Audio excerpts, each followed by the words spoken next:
Captain's report, February 4th, 2531. 5 years. 5 long years. That's how long it took us to fix Halo. Go, go, go!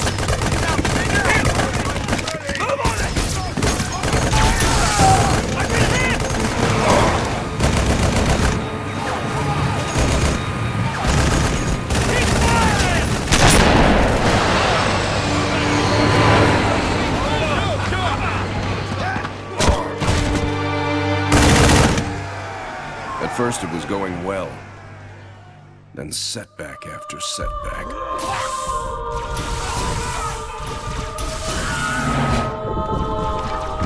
Loss after loss. Made what was going to be a quick and decisive win into 5 years of Waiting for Halo to include features that it should have had at launch.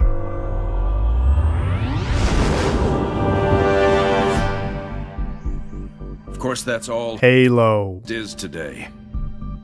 It's hell down there. But now it's ours again.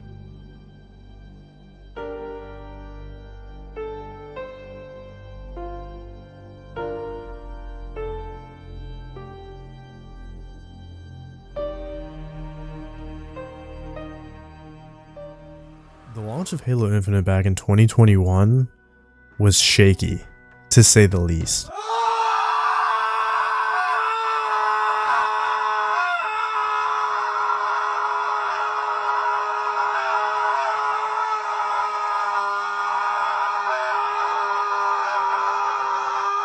But it's been a long time since then, so I wanted to revisit it and see how much has changed, because I know for a fact that they had been talking about changing and adding a lot of things, and from what I saw when I played, they did. They certainly did. There is a whole laundry list of things that they added to this game, because when it released, it was so barren, and it was fun for a little while, but after a couple days, it was just like you've done everything, you've seen everything, you've probably played all the maps 10 times over. It just wasn't a good experience when it came out, but it's been quite a while, so I dove back in and decided to see what was different and how it felt. And honestly, all I can say is well done 343. Asterisk.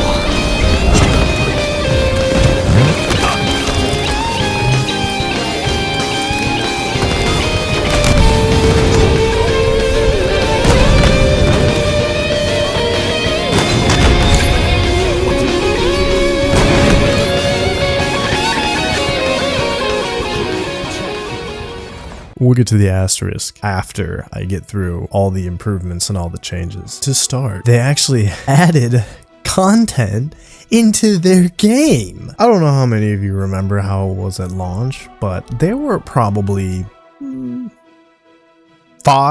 total of 5 total playlists. It was ridiculous. It was just, there was no variety to the game. I mean, who's gonna stick around and for what? But no, recently they have added a slew of playlists. They have this new Halo 3 Reloaded playlist, which is 4v4 on all classic remade Halo 3 maps.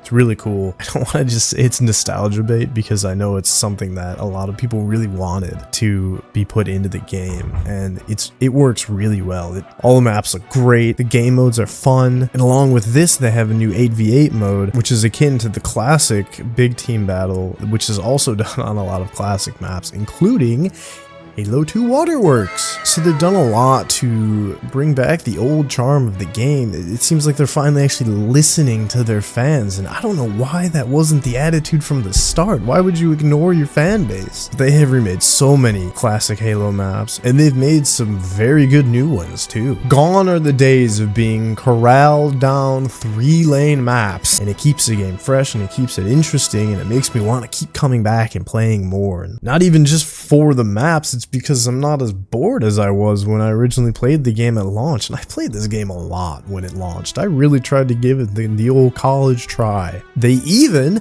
added Firefight. Yeah, baby! That's what I've been waiting for. That's what it's all about. I mean, it really does seem like they're really starting to gear in and listen to their fans. It's a really cool mode because it's not just like the classic Firefight waves of enemies. It's waves of enemies, but now there's a little objective. It's King of the Hill. The enemies are drawn to the objective. They will try to take the objective, and you and your team have to hold the objective from the enemies. So it's a nice little spin on a classic game, but it's really fun. It really captures that old feeling of Firefight. And there's even some campaign bosses that show up at the end of each wave, and it makes it a little bit more challenging. They don't have vehicles like they did in the original Firefight, which I kind of wish they did, but who knows, maybe they'll have that in the future. It seems like they're going on a spree of adding stuff right now. But yeah, in addition to those playlists, they've also added Infection, a dedicated Infection server, Team Doubles, Team Snipers, they got the 8v8. They added Super Fiestas, a dedicated playlist, and not just a stupid event that would show up once in a while. I mean, that was ridiculous.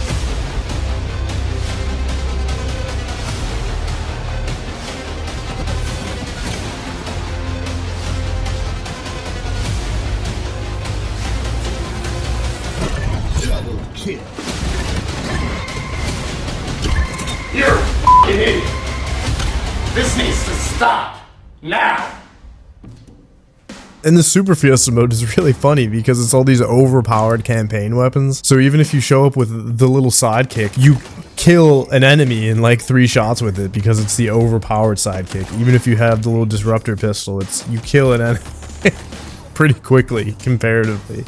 In the time that it takes for a rocket to hit you, you could probably kill your enemy with the disruptor pistol. The old way they used to do Fiesta was through this Tenrai event, and don't get me wrong, the armor for that event was nice. But it was just ridiculous that Fiesta was locked behind a limited timed event. But then the way they redid Tenrai after they added a dedicated Fiesta playlist was really cool, and I'm sad that I missed it, the third Tenrai event. From what I hear, it was awesome. Honestly, the fact that I wish I had been there speaks volumes about how far this game has come. And they finally fixed that stupid power seed mode and stockpile and big team battle. Remember where all the seeds would just drop on the exact same spot, and then everybody would just assembly line, throw them back to their base, just get in the assembly line and start chucking the power seeds. That was a ridiculous thing.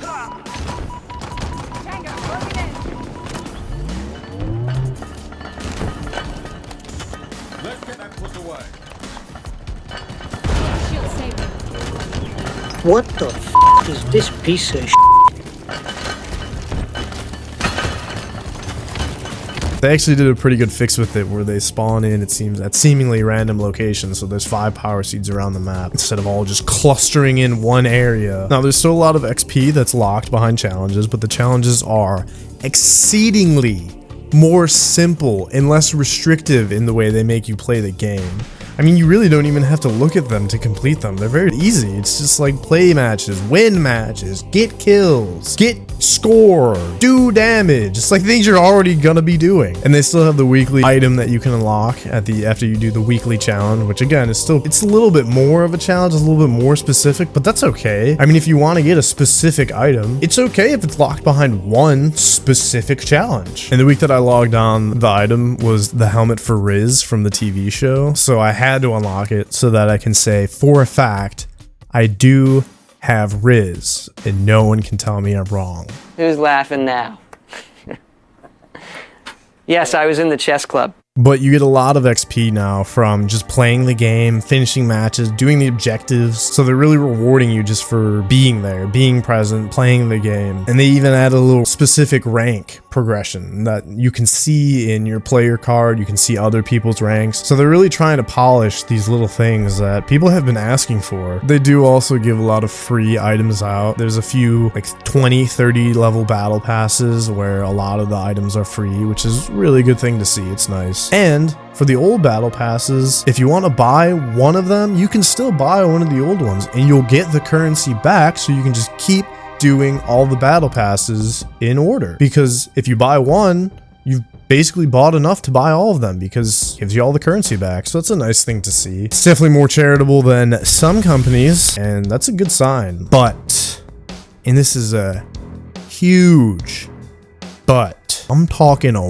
wagon. I'm saying dump truck. But are all these improvements enough to save Halo? If you want my honest opinion, this game should have never needed saving. This game can operate off of its namesake alone, but the way that it launched was so abysmal that there are some people who are never gonna come back just because they've moved on. I was almost one of those people, but just on a whim, I kind of decided to try it out. There is absolutely no reason why all of these features could not have been included at launch, except maybe for Halo 3 Refueled. That could be the only exception, just to give people time to forge in the new maps. And if you want to say Forge too, fine, I can give that to you if it has to be delayed a couple months or something just to iron things out and get it perfectly right, because I know it is a very complicated and complex process in this Halo. I actually know nothing about it and I am intimidated to even try it. But the biggest problem with this game was that they put all of their initial attention and focus on the shop and on the microtransactions. And this is still something that you can kind of see in the game right now. I mean, the shop is bigger than ever. They have expanded it to Battlefield levels of what it was. Before, they just had a page of a few scattered pieces of armor or weapon or vehicle coatings. Now it's like an entire catalog of armor pieces,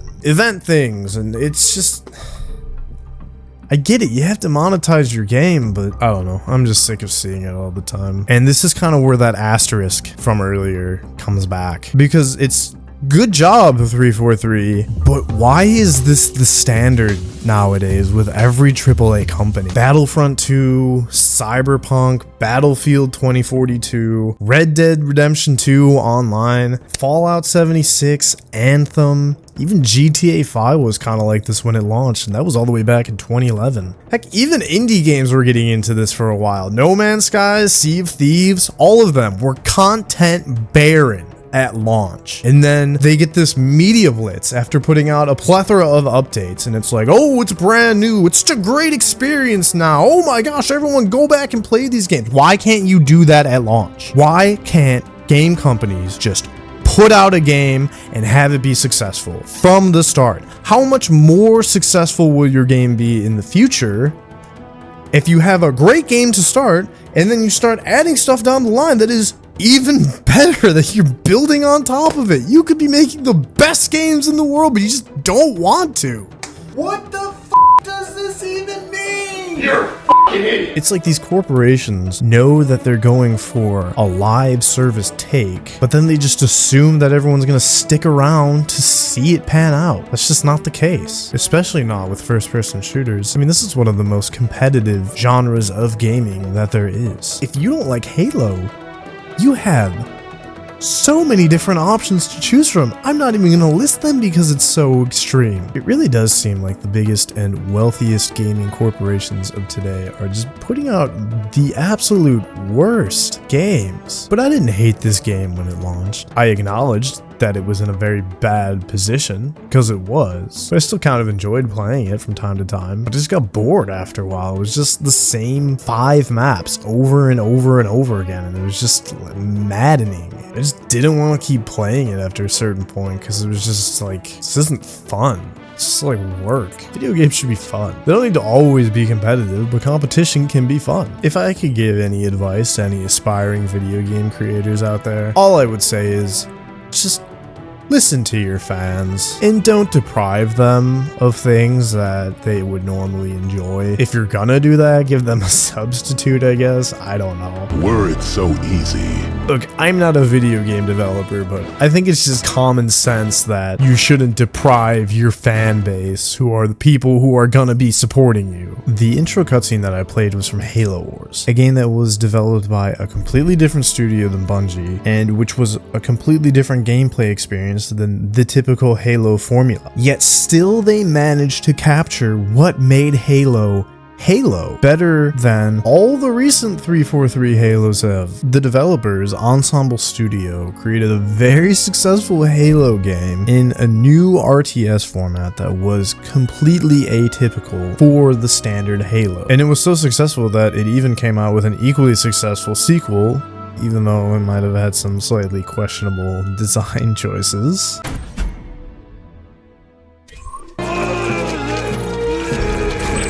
But this is kind of where the meat of this whole video comes together. Ensemble Studios was able to create this successful but foreign and completely different Halo experience because they knew what the players wanted, and even though the game was completely different from the common Halo players' regular experience, they listened to the player. At the end of the day, they gave the player things that Halo players would generally enjoy. They were able to successfully combine strategy players and Halo players, and they probably made Halo players now fans of strategy games, myself being one of them. Wow! And they probably made strategy fans of Halo in turn, because the game was just that cool. It was that interesting, and it the Halo feeling. All those Halo feels that you get from playing a Halo, they were there in the game, in a different story, in a new take. It was really cool, but they couldn't have done it without paying attention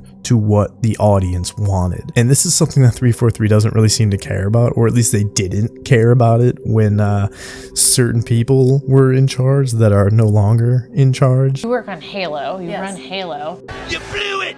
You had it all and you blew it! These AAA gaming companies have these successful legacies that they can stand upon. They stand upon the shoulders of giants, and they know it. And instead of capitalizing on it, they abuse it. They turn it into a quick cash grab that they can just shit out to the average consumer and expect them to give them money for all their crappy in-game cosmetic garbage that seems to be the only point of focus for these games at launch. The common way to think about it is that they just want to put the game out first and then worry about whether or not it's good later. It makes no sense. Who's gonna stick around? Imagine how much more money you would make if, one, your microtransactions were actually micro and everybody was willing to pay for them, if it was just like $1 or 50 cents for an entire armor set or skin, and two, if you had a player base large enough that stuck around long enough because the game was good enough at the initial start. There are just so many blunders that ought to be common sense that the AAA gaming corporation community seems to be neglecting, and it really seems to be to their detriment. Yeah, sure, they get this media frenzy of good publicity when they do reinvigorate a game, but wouldn't they get the same